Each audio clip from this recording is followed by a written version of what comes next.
elementary school of Oguchi, Japan, the silence is more striking than the voices of children. In a spacious classroom commanding the undivided attention of his teacher, 11-year-old Daiki Sato sits alone.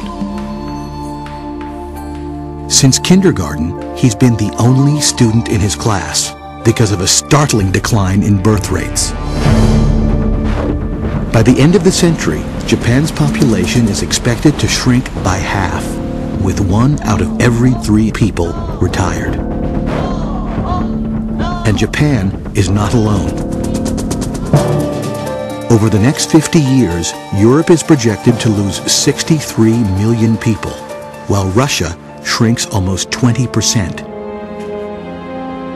As elders over 60 outnumber children under 4, the economic and social changes will be wrenching. So we're talking about a society in the future that's never existed in the past, one that is, literally an old folks' home. So we know that the decline of many industrial countries is already written in stone.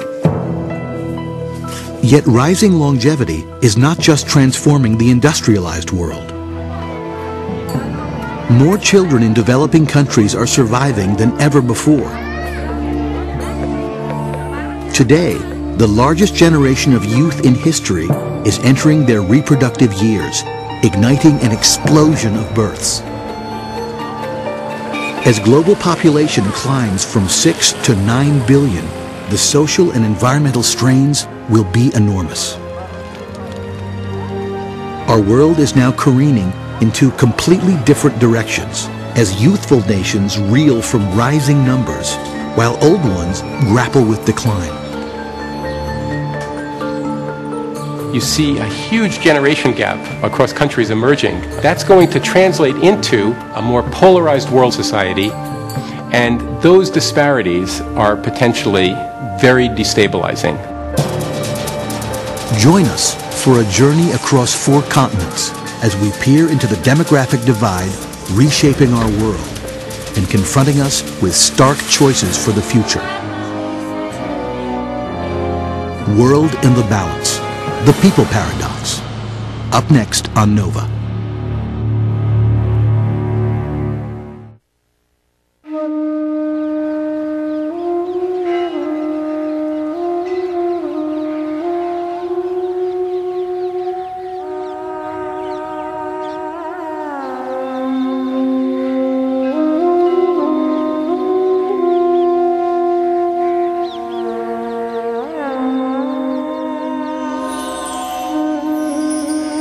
Deep in the heart of India towers the Taj Mahal, a lavish mausoleum built to honor a queen who died giving birth to her 14th child. It's a haunting symbol for a country that will soon surpass China as the world's most populous nation, with over 1.5 billion people. Beyond its walls lies the urban sprawl of India's fastest-growing state, Uttar Pradesh, with more people than all but 4 nations in the world.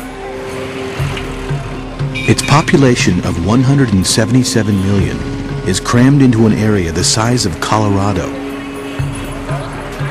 Every 3 years, its numbers swell by another 10 million. Yet the rapid growth here masks a stunning success across India, where fertility has plummeted from an average of 6 children per woman to 3. This trend offers hope that India's population might stop growing this century. But the outcome depends on whether the northern states can repeat the success of the south, where birth rates are almost as low as Europe's. And the south of India, of course, is very educated. However, the opposite is the case in the north, and that's where India's demographic future really lies. In a state like Uttar Pradesh, where women average about 5 children each in their lifetime, and they have very high levels of illiteracy, this is where the real battle for India's future is going to be fought. If this battle isn't won within 2 decades, India's population, instead of stabilizing, could nearly double by 2050.